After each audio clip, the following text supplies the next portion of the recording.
They said beauty was a sign of virtue, a reflection of the soul, that the fairer the skin, the purer the heart, that the calm of a woman's face was proof of her obedience, her grace, her silent faith in God's order. But beneath the powdered faces and perfumed hair lay a truth. No priest dared to preach that beauty in the medieval world was not born of grace. It was forged in pain, polished by fear, and ruled by men. In those centuries of stone and smoke, where candles flickered like dying stars, beauty was not a gift.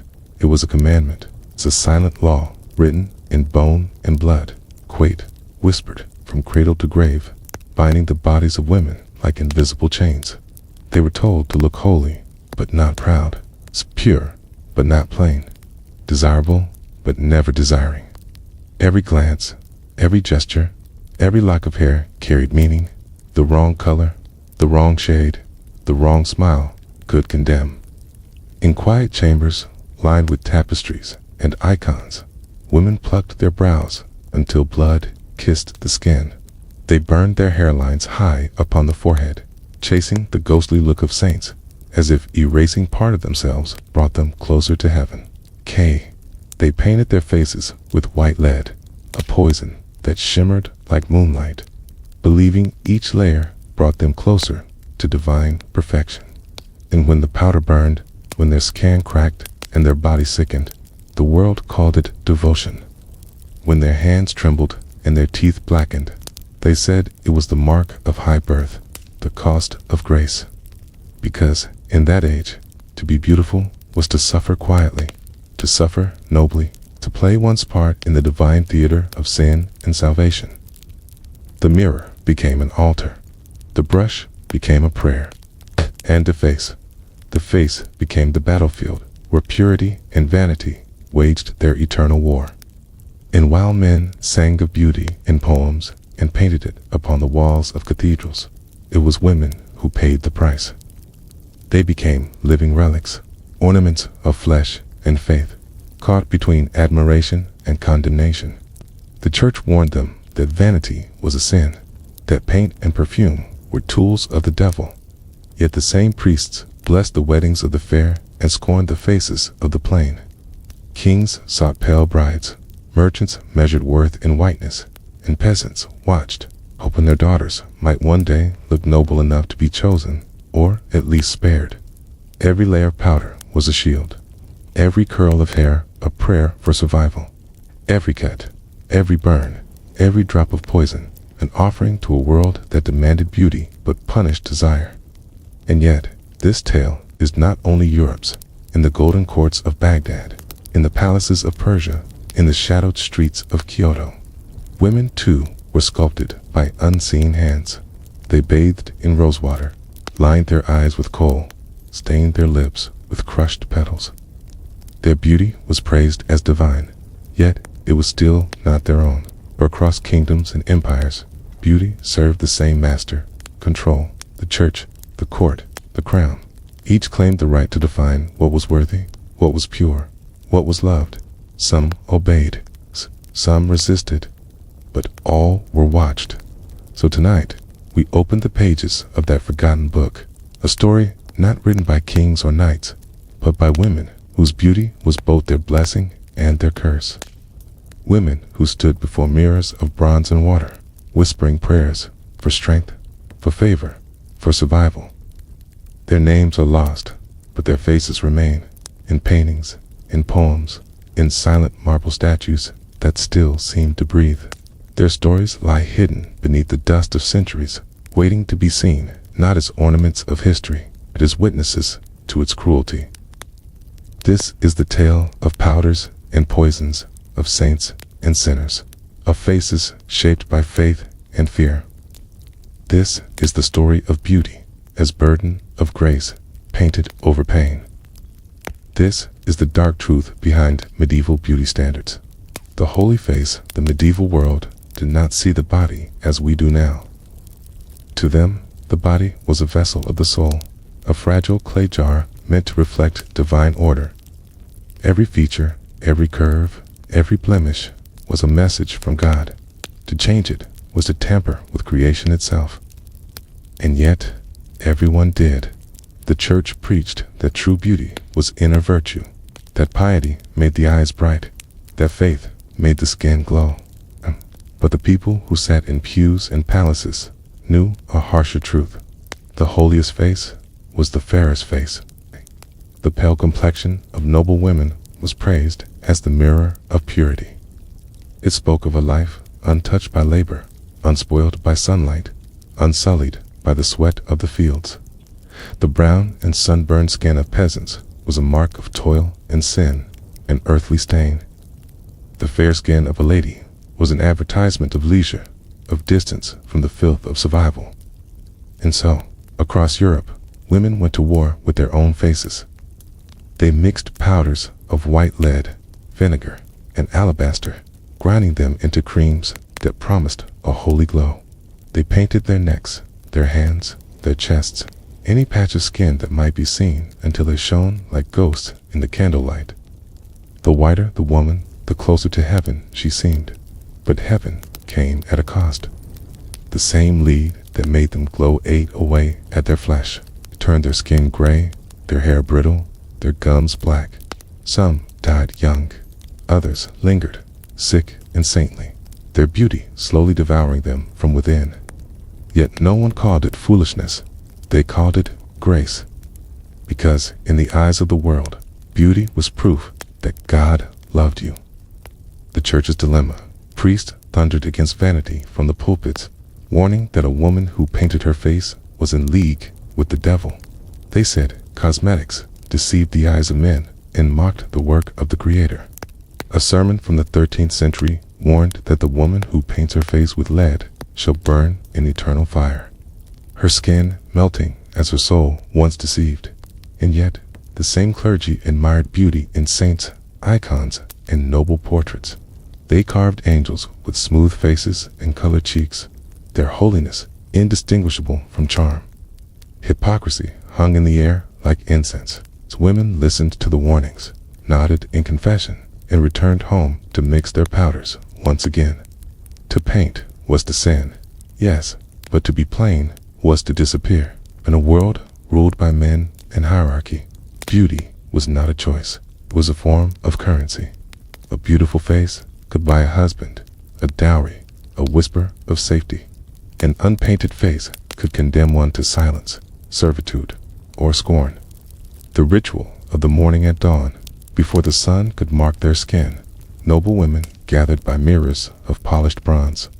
Servants ground herbs and stones in small bowls, white chalk for skin, carmine from crushed beetles for lips, soot and oil for lashes. A ritual began, not of vanity, but of obedience. The brushstroke was a prayer, the mirror a confessional. A lady's hair was her crown, her symbol of virtue. Loose hair was scandalous. Only maidens wore it unbound. Married women veiled their hair in linen or wrapped it in silk, pinned beneath headdresses that towered like halos. Blonde hair was praised as angelic, dark hair as mysterious, but both were bound by the same rule. The head must bow to faith, even when adorned with beauty. Men, too, were not exempt. Knights perfumed their armor, powdered their faces for courtly appearances, queued and trimmed their beards into shapes approved by custom and class. A man's appearance reflected his soul, just as a dirty sword reflected his honor. To be unkempt was to be uncivilized. To be beautiful was to be worthy of God's gaze. The symbolism of pale and medieval symbolism. Color spoke louder than flesh. White was the color of holiness, the virgin's robe, the lamb of sacrifice, the snow of redemption. To wear or embody white was to mimic purity itself. Thus, the pale face became an emblem of spiritual cleanliness, but behind that whiteness was pain. The women who achieved it did so through alchemy, mixing powders of deadly minerals and animal fats. Stench was masked with perfume, rose, lavender, civet, and so beauty became deception twice over, masking death with fragrance, sin with sanctity. When beauty became a weapon, those who possessed beauty wielded quiet power. A fair woman could turn a king's head, secure a marriage, or sway a decree. Poets sang of their grace. Painters immortalized their faces in oils and gold leaf. But that same beauty invited danger, envy, accusation, even death. In times of famine or plague, when the world needed someone to blame, beautiful women were often called witches or seductresses. Taste, their scent, their unearthly stillness, all signs of evil to those seeking comfort in fear. And so, the same features once praised by poets became proof of sorcery. Beauty was both crown and curse, ladder to power, and the rope that could hang you. It's an unseen fear. Beneath the finery and fragrance, beneath the painted cheeks and powdered skin, lay fear, the fear of fading. For in a world obsessed with death and salvation, beauty was fragile proof that one still lived. Every wrinkle was a whisper of decay, every blemish a reminder of sin. So women sought control over what little they owned, their faces, their bodies, their image. In doing so, they fought back against a world that denied them voice and power. If beauty was the only language men understood, then they would speak it fluently, even if it killed them. The body as a battlefield, the medieval body, was not one's own. It belonged to God, to family, to the gaze of men, never to the woman who lived within it, to touch it, to shape it, to desire it. All were acts watched, judged, and weighed against eternity. Akada. But even in silence, the body spoke. Every inch of it was a battleground between sin and salvation. And beauty was the weapon used to fight both. The shape of virtue in the high courts of Europe. Beauty had geometry, a divine architecture of flesh and bone. A perfect woman was neither voluptuous nor lean, but softly sculpted, like the Virgin in the chapel's fresco. A sloping shoulder, a small bosom, a narrow waist, hands like folded doves. Her body was to seem fragile, not from weakness, but from sanctity. The church told her to cover it, yet the court demanded to see it. Nuns preached humility, while troubadours sang of curves like rivers under moonlight. And, in that contradiction, the body became a language of control. A lady who dressed too modestly was dull, unlovable, perhaps even cursed. A lady who revealed too much was sinful, unchaste, bound for hell. So they walked the line like tightrope dancers, holy from the neck up, tempting from the collarbone down. Corsets were not yet the cages they would later become, but fabric and faith still molded the flesh. Bodices were laced tight, not to reveal beauty, but to discipline it, to remind a woman that even her breathing must be obedient. Hair, the crown in the sin hair, was the medieval paradox, the glory of womanhood and the proof of her fall. In the Bible, it was said that a woman's hair was her crown and glory, but it was also the symbol of temptation, the snare of Eve, the weapon of Delilah. Thus, the church demanded it be hidden. A married woman who showed her hair in public was considered nearly naked. Veils, wimples, and elaborate hennons, those tall, conical hats, became both fashion and prison. Each layer of linen and silk was a wall between her and the world's desire. But behind closed doors, hair spoke freely. Golden tresses were steeped in vinegar to lighten them, brushed with egg yolk and herbs, perfumed with lavender and clove. Women let their hair fall loose before their husbands or lovers, the one private act of rebellion in a life of restraint. And in that act, beauty became intimate, human, no longer a symbol, but a secret. Perfume in the scent of power, the medieval world stank. Cities were pits of smoke, sweat, and rot. To smell good was to defy the filth, to declare oneself above the mud and the masses. And so, scent became another armor of beauty.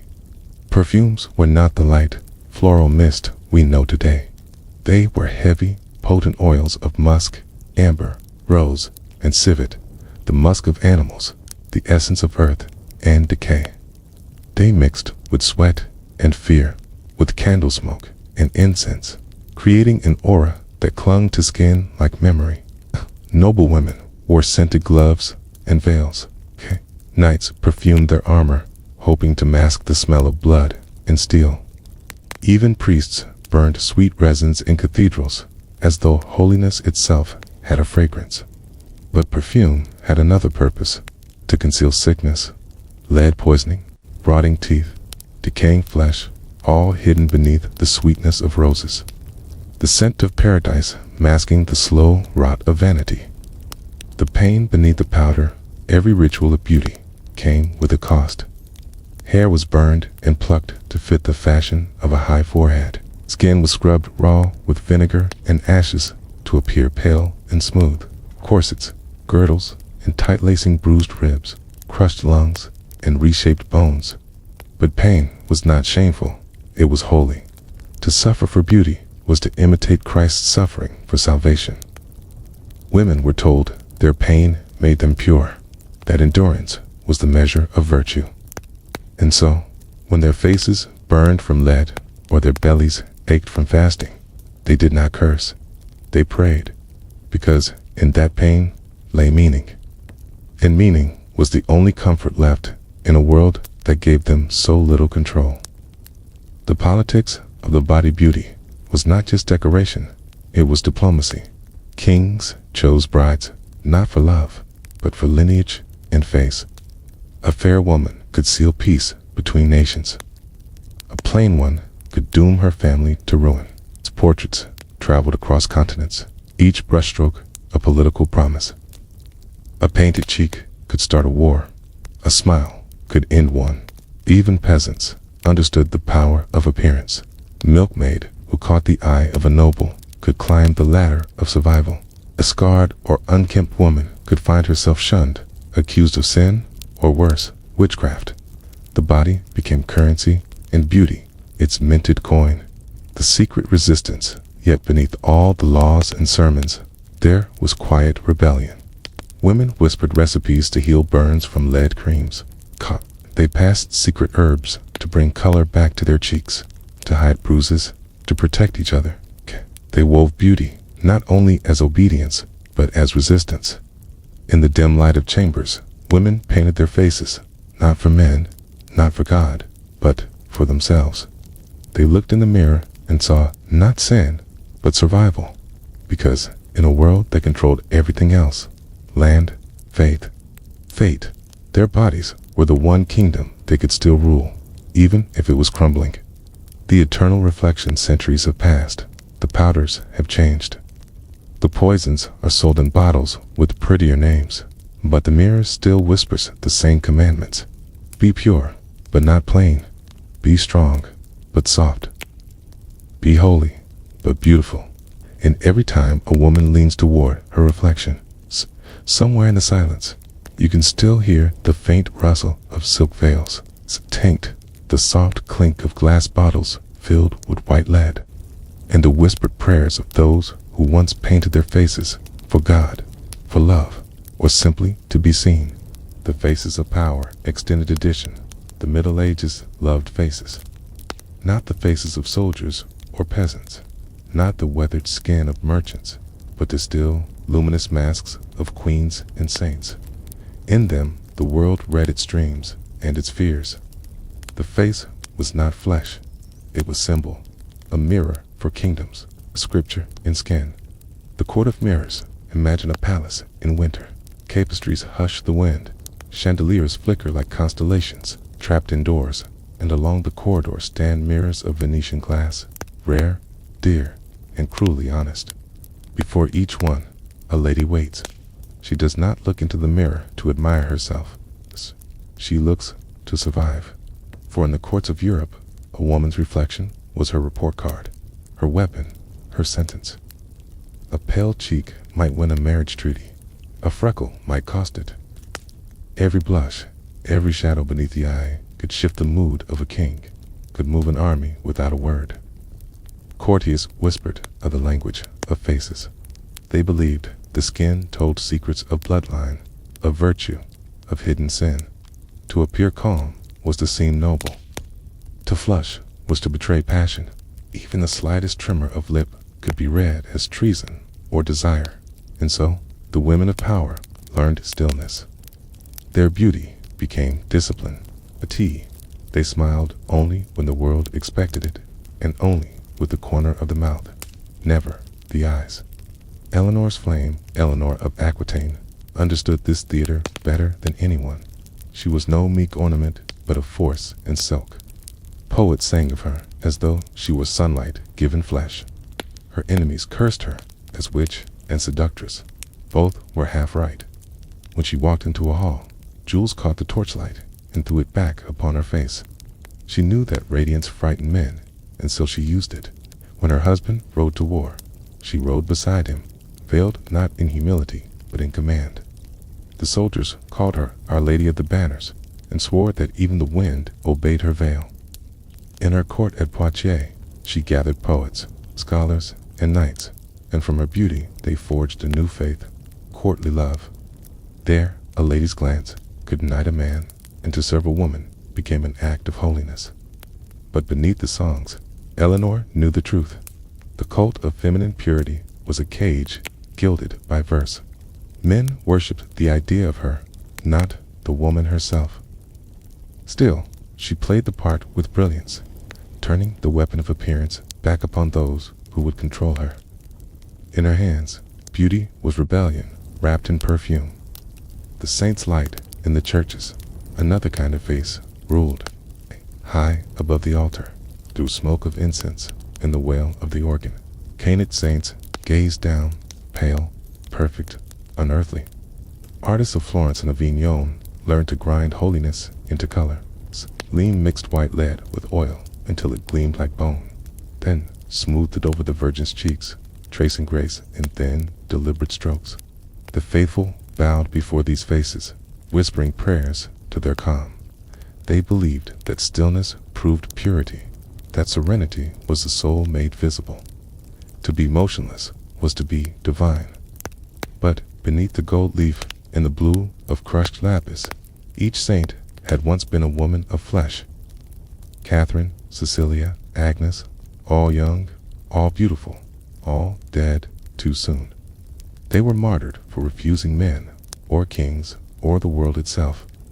Their bodies burned, and yet their faces lived on in paint, cleansed of pain, cleansed of humanity. The church had turned their suffering into art, their agony into advertisement. Their beauty survived torture. Then surely faith was stronger than flesh, so every painted saint became a sermon. Suffer beautifully, and heaven will remember you. The witches and the feared but beauty that refused sanctity was branded unholy. In the villages where no mirrors hung, where women worked the soil and healed with herbs, another story grew. A woman with bright eyes or an aging skin drew whispers. If a man desired her, she was accused of enchantment. If his crops failed, of malice. If a child sickened, of sorcery. The same lips that poets praised in palaces were, in the mud of peasant courts, called the devil's mark. Records tell of women burned for owning mirrors, for brewing perfume, for speaking to the moon. They were midwives, healers, widows, dreamers, keepers of knowledge, too old and too female. And when fear rose like smoke, beauty became evidence. How else, asked the priests, could such radiance belong to a mortal? Their faces, once admired, became warnings, and when the pyres were lit, the crowd stared, not at the fire, but at the face within it, to watch beauty turn to ash, to reassure themselves that holiness was restored. Joan, the face without paint. Then, from the fields of Lorraine, came a face that shattered the script. Jean, dark, short-haired, sunburned, eyes too old for 16. She wore no jewels, no silk, no veil. She rode like thunder, spoke like prophecy. She did not seek beauty, and therefore became it. Not the beauty of skin, but of conviction, a light that burns through lies. When she entered battle, soldiers wept. They swore her presence turned arrows aside, that her voice carried the promise of heaven. To the church, this was unbearable. A woman claiming divine vision, dressed as a man, commanding men. It violated every rule of sacred order. Her captors demanded she adorn herself properly, to braid her hair, to wear the gown of obedience. She refused. And so they called her witch, heretic, monster. When the flames took her, she did not scream for mercy. Witnesses said her face shone white through the smoke. In death, she became the very icon the church had tried to erase. The holy woman, unpainted, unafraid. Queens in cages of gold, centuries turned, and courts grew grander. Now mirrors multiplied, and so did expectation. Bella of France, Catherine of Aragon, Elizabeth of Valois. Each queen carried the burden of the realm upon her face. They slept beneath canopies embroidered with angels, and woke to servants measuring the paleness of their skin. Herbalists brought new concoctions, powders of pearl, vinegars of rose, oils laced with mercury. The air of palaces was thick with the scent of beauty, sweet, poisonous, necessary. At banquets they sat unmoving, every gesture rehearsed, every breath timed to the rhythm of diplomacy. They were living portraits, their smiles currency, their complexions treaty. A single blemish could birth a rumor. A faded bloom could invite rebellion. The body politic was literal. If the queen's face decayed, so too did the faith of her people. Yet, in the solitude of their chambers, when the servants withdrew and the paint was wiped away, many wept not for lost youth, but for lost self. Under the weight of cosmetics and crowns, they no longer knew where the performance ended. Some wrote secret prayers begging God to let them wake one morning, plain and unseen, for anonymity was the one luxury denied to queens. Behind the veil, the East had its own mirrors and myths. In Byzantium, noble women darkened their eyes with kohl, not merely for allure, but for health, to ward off the glare of evil spirits. In Persia, saffron and henna traced stories across skin. In Japan, noble ladies blackened their teeth with lacquer to mark fidelity and mystery. Across continents, beauty always bent beneath belief. It was a veil drawn between the woman and the world, a script written by men but performed by women. And no matter the culture, the message was the same. The perfect face is the obedient face. The hidden cost beneath the gold dust and oils lay sickness. Lead crept into bloodstreams. Mercury clouded minds. Belladonna widened eyes until they saw ghosts. Physicians noted trembling hands, failing hearts, but dared not name the cause. For who would blame the tools of beauty when beauty itself was divine? Even death could not end the performance. When noble women died, their faces were painted one final time, their bodies displayed for the court to see, as serene in death as the saints in the chapels. To decay naturally was indecent. To appear peaceful was holy. The mirror and the mask by the late 14th century, the mirror had become both friend and judge. Women prayed before it, as before a relic. They confessed to it their fears of fading, their guilt for vanity, their small rebellions, the extra dab of rouge, the forbidden lock of hair. Philosophers warned that mirrors bred pride, yet sold them to nobles for fortunes. Even monasteries owned them, claiming they helped nuns reflect upon the soul. The truth was simpler. Humanity had fallen in love with its own reflection, and in that love, women bore the heaviest price. They became the mirror, reflecting what others wanted to see, until they vanished behind the glass. The curse of adoration to be adored was to be endangered. Men built monuments to the beauty of their muses, then blamed those same women for their own ruin. Poets called them angels by day, temptresses by night. No woman could live within the contradictions of her own legend, and yet they endured. In every painted saint, in every condemned witch, in every queen forced to smile through despair, a fragment of defiance survived. A look, a breath, a line of poetry left behind, enough to remind the world that behind every ideal of beauty stood a person, aching, thinking, alive. Legacy of the painted face centuries later. The powders changed. The poisons received prettier names. Arsenic became complexion water. Lead became Venetian cerus. The ideals remained. But every time a woman paints her face, somewhere deep in history, a candle flickers. The whisper of Eleanor's silk, the scent of Catherine's rosewater, the crackle of Joan's fire, all rise again, because beauty never dies, simply changes its disguise. Coda, the endless reflection. Imagine now a quiet chamber. No torches, no court, no witnesses. A single mirror rests on a wooden table. The glass is clouded, the silver backing eaten by time. Hand reaches out yours, perhaps, and wipes the dust away.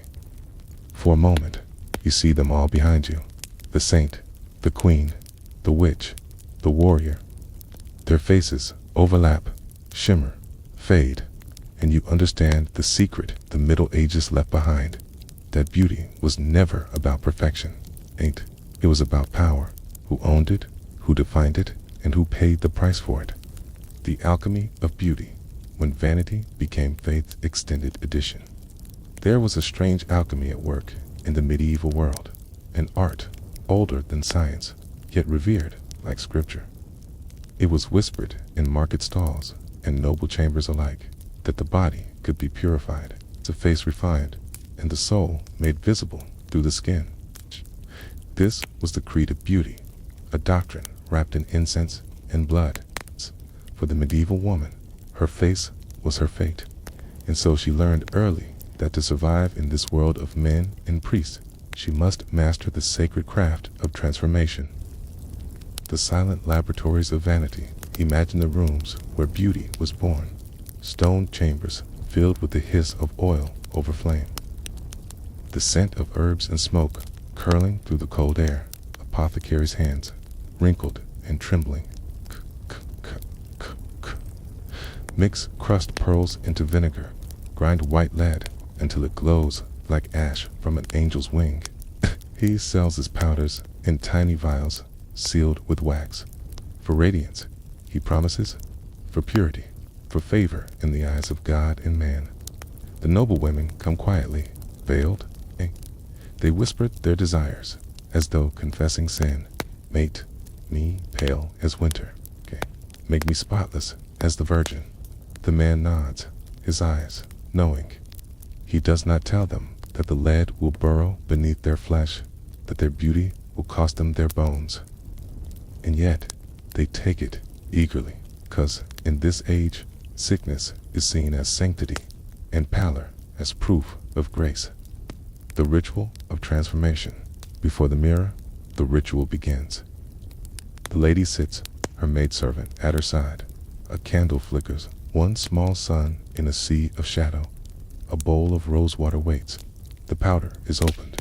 The scent of vinegar and crushed lilies fills the air. The maid dabs the sponge across her mistress's face, softly, reverently, as though painting an icon. The white powder clings, covering the color of blood, concealing the warmth of life. The woman becomes still, cold, immaculate, distant. Her eyebrows are plucked thin until her forehead looks vast, almost divine. Some even burn their hairlines higher, for a large, high forehead was the mark of intellect, a sign of purity and noble thought. To suffer for beauty was not vanity, it was obedience, and in obedience there was salvation. When her face is complete, she sits back and studies her reflection. The woman in the glass is both her and not her, a creation of powder, pain, and prayer. She smiles, faintly. Tia, she believes she looks holy. The poison beneath the powder, but beauty is never gentle. Days pass, and the lead begins its silent work. It seeps through the skin, into the blood. The lips crack, the gums blacken. The hair thins like a dying field in winter. The eyes grow dim, yet the world still calls her lovely. She coughs quietly during Mass. She hides her trembling hands beneath silk gloves. Her reflection glows pale and perfect, and she thanks God for her blessing. The mirror becomes her priest. It hears every confession. every self-doubt. It does not forgive, but it reflects faithfully until one day she sees the cracks not in her skin, but in her soul. The church and the chemist. The church watched this with suspicion. From the pulpit, priests warned that women who painted their faces invited demons to dwell beneath their skin. Okay, they called cosmetics the tools of Eve, whispered that each drop of rouge was a lie before God. But the church was not innocent either. Its paintings of the Virgin, pale, serene, untouchable, taught every girl that holiness looked like sickness. That divine beauty had no warmth, no blemish, no pulse.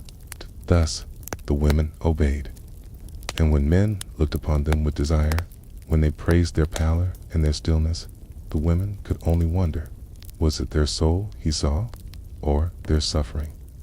The price of perfection for peasants. The rules were crueler still. The sun was their enemy, okay? To be tanned was to be marked as low, as laboring, as unworthy, okay? And so they hid their faces beneath hoods, their hands beneath gloves, even as they worked in the heat of the fields. The noble women mocked their roughness, yet secretly envied their natural color, the warmth of life. The glow of blood that no powder could mimic was a strange irony. Those who had nothing looked alive, while those who had everything looked like statues of the dead. Okay. Of perfume and penance perfume, too, was not merely pleasure, it was proof. The medieval world reeked of rot, of mud, smoke, and sickness. The smell of roses or lavender was to declare oneself above decay. It was not just beauty, it was hierarchy. The perfumes were costly. They came from Venice, Damascus, or Cairo, distilled from petals and spices gathered by unseen hands. To wear them was to wear the world itself. Some said perfume could purify the soul. Others said it tempted the devil. Yet both sides agreed it mattered what you smelled like when you died. The mirror as confession. Every mirror in those times was small, imperfect, a circle of polished metal that distorted what it showed. Okay. But perhaps that was fitting, for beauty itself was a distortion, a lie blessed by fear. When a woman gazed into her mirror, she saw more than a face. She saw her worth, her safety, her place in the world. A wrinkle was not age, it was failure. A freckle was not nature, it was sin. And yet, in that cold reflection, she found a kind of power. For if beauty was demanded of her, then beauty could also be her weapon. Many learned to wield it softly, cunningly. A glance, a smile, a stillness held too long in a world where men ruled by sword and seal, women ruled by silence and appearance. The apothecary's secret. There are records faded, but real of recipes passed from mother to daughter, scribbled in the margins of prayer books. To make the face white as milk, ground alabaster with vinegar and rose oil. To soften the skin, rub with goose fat before dawn. To remove freckles, bathe in the water where snails have crawled. Some used crushed bones for powder. Some used wine and ash. Others, daring and desperate, tried mercury, believing it could draw out impurities. And it did, along with their strength, their breath, their sanity. When beauty became worshipped by the late Middle Ages, beauty had ceased to be personal. It had become ceremonial, a visual act of piety, of social order. The courtly poets praised the lady pale as morning mist, and painters copied that look into eternity. Each portrait of a queen or saint was not a likeness, it was a sermon. It told women how to be seen, how to exist, how to vanish.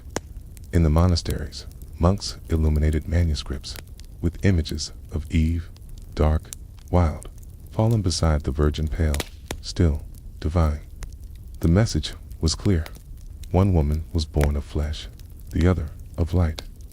And so beauty became a choice between sin and sainthood, both impossible, both cruel.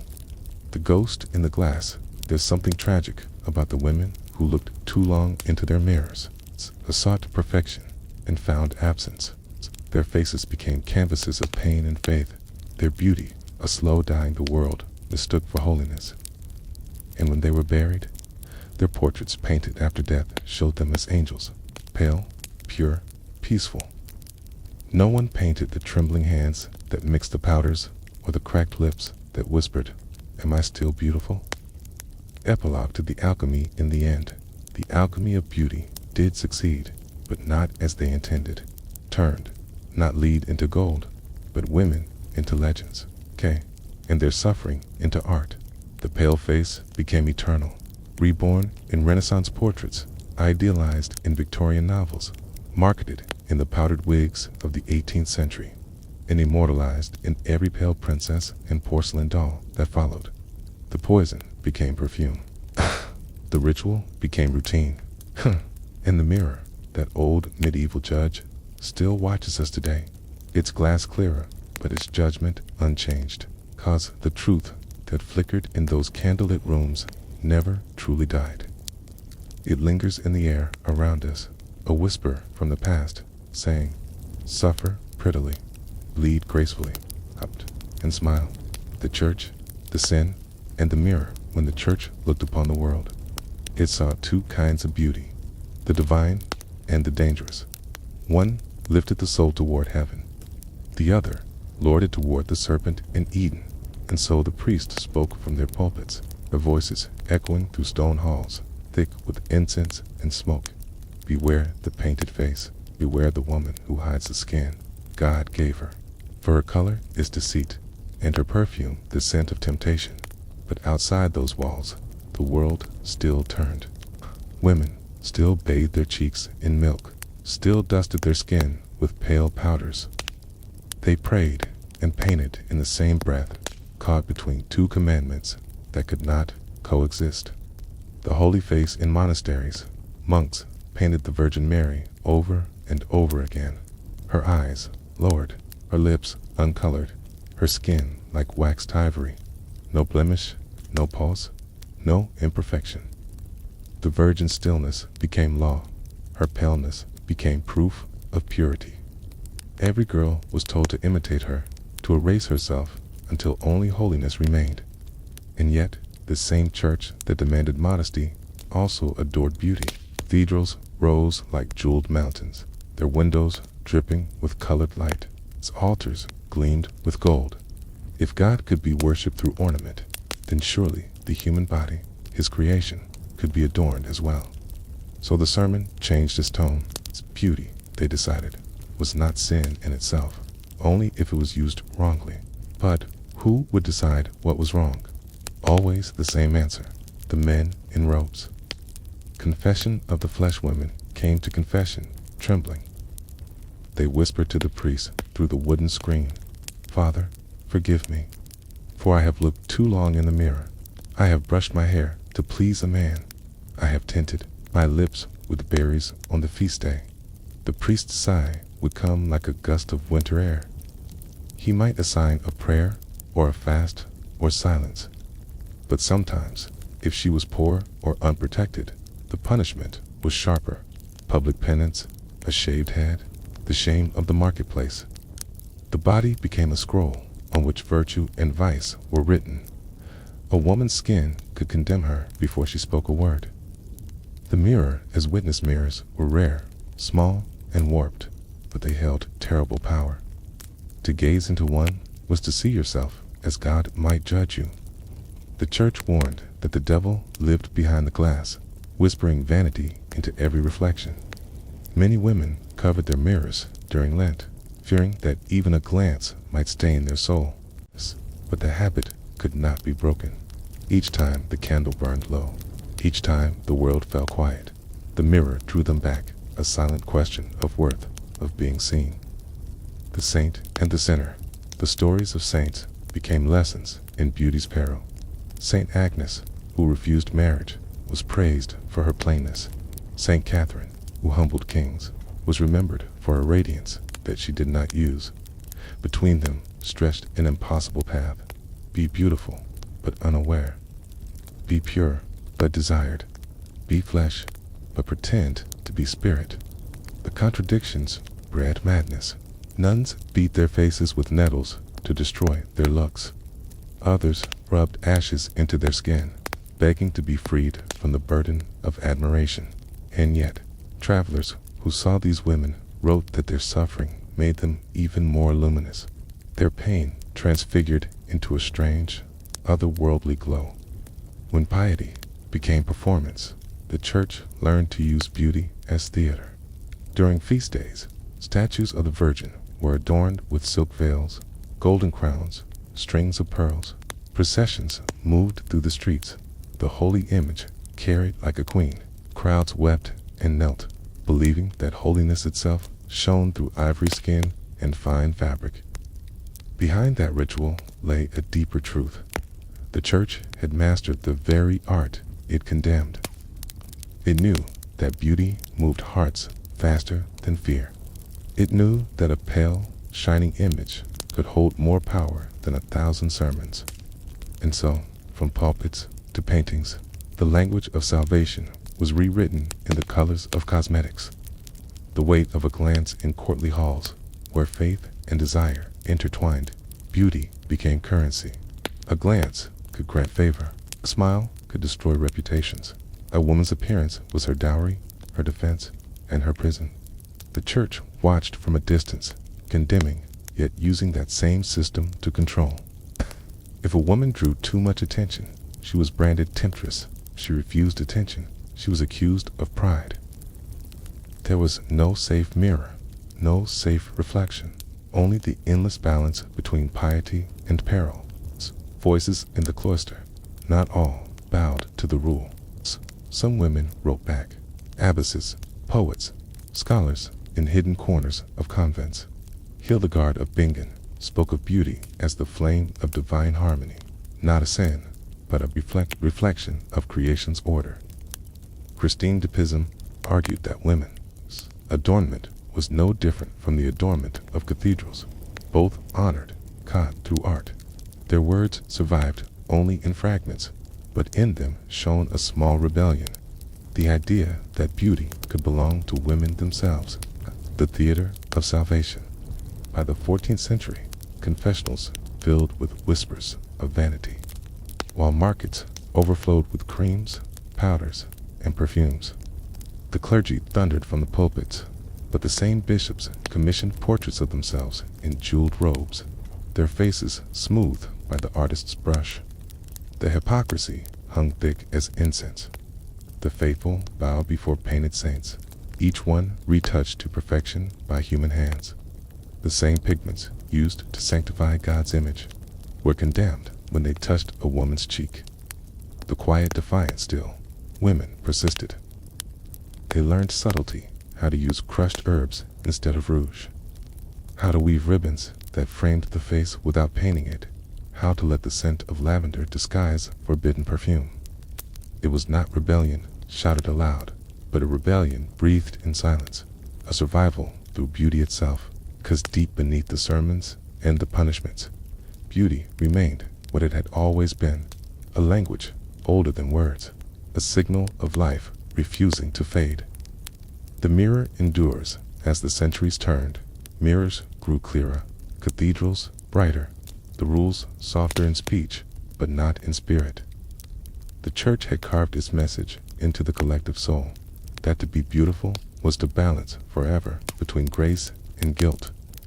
And that message, whispered through generations, outlived the bells and the towers. It lingered in the hearts of painters, poets, and mothers who told their daughters, even without meaning to, be lovely, but not proud. Be pure, but never plain. Be seen, but not too much. Coda, so the mirror still hangs on the wall of history.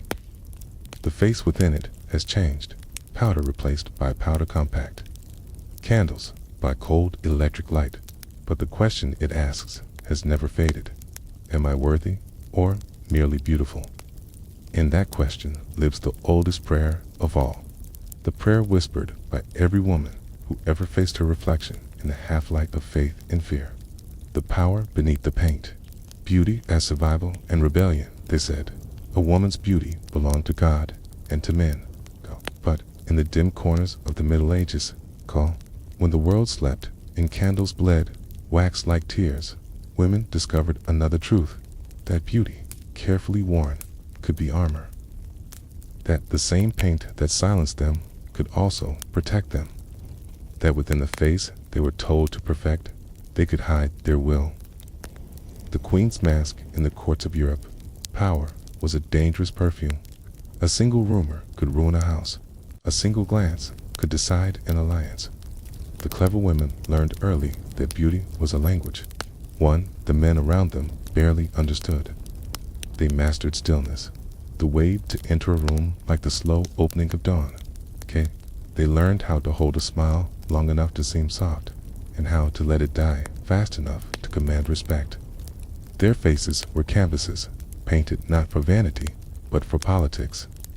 A queen's whitened skin was a declaration of supremacy, proof that she did not labor, that she was nearer to heaven than to earth.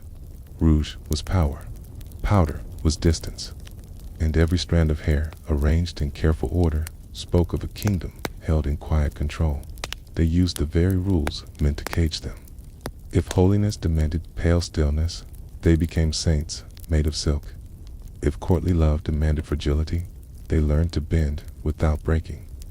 Behind every lowered gaze, there was calculation, courtesans, art. Far from the cathedrals, in the shadows of Venice, Paris, and Avignon, lived another kind of power. The courtesans, the keepers of secrets and of men. Painted their faces white, but for them, beauty was not piety, it was currency. They studied the colors of skin, the way alchemists studied metals.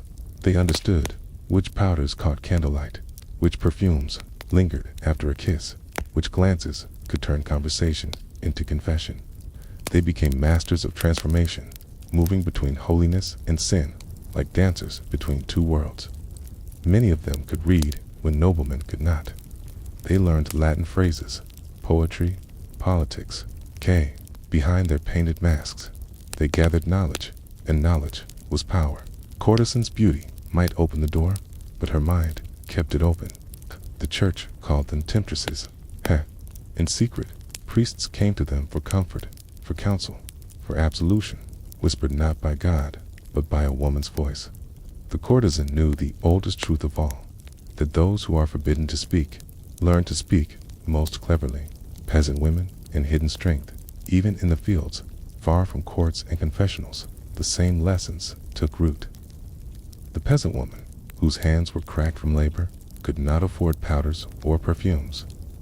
But she found power in small things, the way she tied her kerchief, the way she braided her hair, the way she carried herself when the Lord's steward rode by.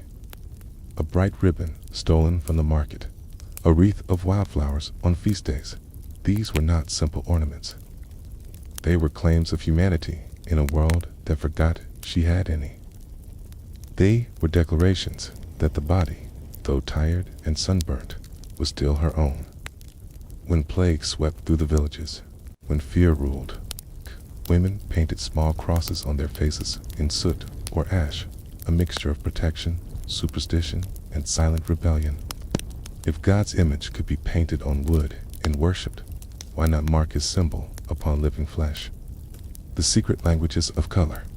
In a time before spoken protest, color itself became a code. Red for defiance, gold for ambition, blue for purity, feigned but not surrendered. Within the narrow cage of expectation, women invented whole dialects of beauty. They used herbs, not just to heal, but to send messages. A sprig of rosemary braided into the hair could mean remembrance. A trace of violet oil could whisper mourning for a forbidden love. Even the way a veil was folded could tell another woman whether she was safe to speak freely. This was rebellion beneath the skin, invisible to those who looked only for sin. The marriage bargain for most marriage was not romance, but survival. A girl's face could feed her family more surely than a field of wheat. Mothers taught their daughters how to move, how to seem meek but not dull, how to let the light catch in their eyes at the right moment. They knew that men spoke of virtue but desired beauty, so they crafted both into one illusion. And when the priest joined their hands at the altar, the girl understood that the paint on her face was not deceit, It was armor for the life ahead. The widow's veil, some found freedom only in widowhood. A veil, once a symbol of modesty, became their cloak of independence. Beneath its shadow, a woman could manage estates, write letters, hire servants.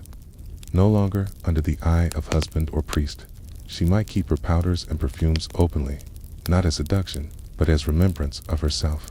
Widows were both feared and envied, ghosts of the past who walked unchained in the present. They had learned to use the church's language of mourning to conceal their liberty. The brush and the quill as Europe moved toward the dawn of the Renaissance. Some women began to record these quiet strategies in letters, diaries, and treatises disguised as devotions. They wrote of ointments and salves, but between the lines they wrote of power, of identity. The act of writing itself became another form of beauty, a beauty of thought rather than of skin. In ink, they could reveal what their faces could not, the mind behind the mask. Painters, too, began to change their vision. They painted women not only as saints or temptresses, but as thinkers, poets, patrons. The brush began to whisper what words could not, that beauty and intellect were not opposites, but mirrors of the same fire. The fire beneath the frost by the late Middle Ages, the image of the pale, silent woman was everywhere on frescoes, coins, manuscripts. But behind the painted stillness, life burned. Letters survive of queens who maneuvered entire wars with a smile, of merchants' wives who kept secret ledgers hidden in their prayer books, of midwives who used their beauty bombs as covers for forbidden medicines, which found a way to turn appearance into camouflage, to hide intention behind the powder, to mask rebellion as devotion. Fae were told to be statues. They became statues that could move. The whispered sisterhood in convents, markets, and washing yards. Women shared these secrets quietly. Recipes for face creams mixed with advice on husbands. Herbal remedies traded alongside prayers. It was a kind of invisible sisterhood, not a movement, but a pulse. They could not meet as equals in public, but they met in gestures, in glances, in the scent of rosewater passed from hand to hand. Each shared fragment kept the idea alive that beauty might be theirs to define one day. The dangers of knowing not all who used this knowledge survived it. A woman too skilled in herbs could be called witch, too confident in her appearance, harlot, clever, heretic. The line between survival and damnation was drawn so thin that many lived their whole lives balancing on its edge. Yet, even under threat, they kept the rituals alive. They refused to let the church or the crown claim every inch of their reflection. The last reflection, as the 15th century drew to a close, mirrors grew larger, clearer, and for the first time, women saw themselves not as ghostly symbols, but as living beings of flesh and thought. In those reflections shimmered centuries of endurance, powder and poison, prayer and pride, obedience and cunning intertwined. They had turned beauty, once a weapon against them, into a language of survival, a negotiation, a shield, a quiet rebellion carved in bone and breath. And though history seldom wrote their names, their legacy lived in every face that dared to look back at the mirror and see not sin, but self. The renaissance of the face, from faith to flesh. The bells of the 15th century began to sound different. Their echoes no longer belonged only to monasteries and mass. They rang through streets that smelled of ink and oil paint, through workshops where apprentices ground colors brighter than any chapel fresco. Something was waking, not with thunder, but with breath. For centuries, beauty had been a prayer whispered upward. Now, for the first time, it looked outward, toward the world, toward the mirror. The mirror awakens when the first silvered mirrors reached Venice. They were rarer than relics. People gathered just to see their faces shimmer on glass. Women who had once painted themselves by candlelight in polished brass saw their reflection suddenly alive, not blurred by metal, but clear, human, imperfect. The mirror no longer judged. It invited. and that invitation changed everything. In it, a woman could study her own gaze, not to please, but to know. She could tilt her head and see herself as she truly was, neither saint nor sinner, but a creature of earth and thought.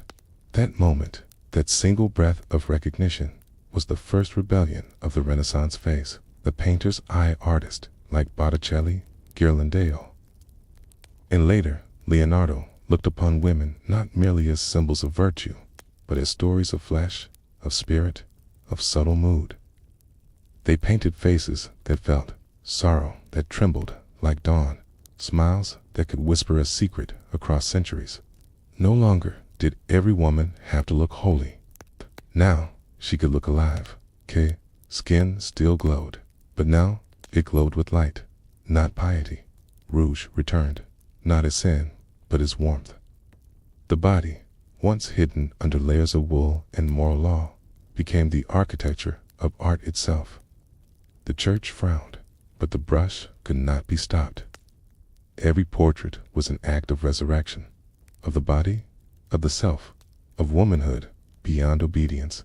The alchemy of flesh and the apothecaries of Florence and Bruges, cosmetics evolved from superstition into craft. Lead was still deadly, but now it was studied, refined, mixed with vinegar, rosewater, powdered pearl. Recipes filled notebooks, not only by men, but by women who signed with initials, as if hiding magic in a chemist's disguise. Beauty, once dictated by faith, became shaped by science. Pigments were measured like prayers, a drop of honey for smoothness, a dust of coral for courage, a flake of gold for grace. To touch one's face was no longer only to obey, it was to create. The birth of the individual. For the first time, people began to speak of style. A duchess wanted her own look, a merchant's daughter, her own scent. Beauty ceased to be a single, heavenly formula. It fractured, like stained glass, into 1,000 hues, and, within that fracture, freedom glimmered. A woman could choose the color of her gown, the fall of her veil, the music that framed her portrait. She was still bound by laws, by husbands, by the gaze of men, but within those bindings, she found the art of self. Dangerous idea grew, that she might belong, if not to the world, at least to her reflection.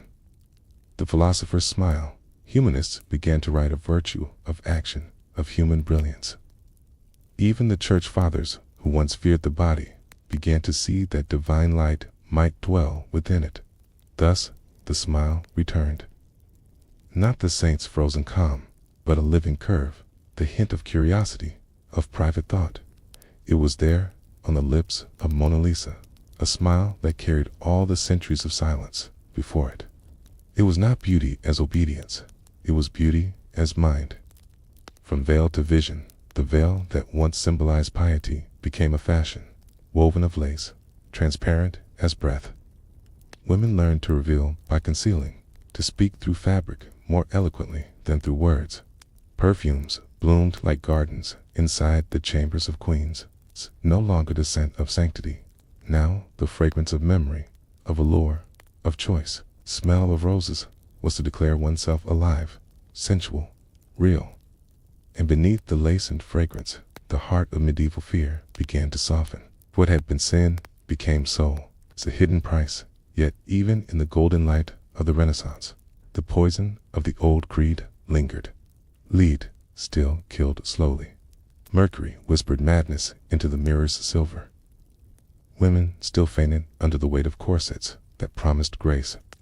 The freedom to be beautiful was still a bargain with danger. But now they knew it, and knowing, choosing, made it different. To suffer for beauty was no longer obedience to God, but a pact with one's own reflection. The suffering became ownership. The painter and the painted, a strange equality was born between the woman and the artist. She gazed as he painted, and in that gaze, she became co-creator. The portrait ceased to be merely likeness. It became conversation. In the glimmer of pigment and light, womanhood began to write itself back into history, not as muse, not as martyr, but as presence. Every brushstroke that traced her cheek was an echo of all those who came before the saints, the courtesans, the peasants who once painted their faces in secret. Their silence, finally, had a voice. The face of tomorrow. By the time the 16th century dawned, Europe had turned its eyes from heaven to humanity. The face, once a battlefield between purity and vanity, became a mirror of thought, of art, of self. And yet, if one looked closely enough, beneath every Renaissance smile lingered the memory of the medieval mask.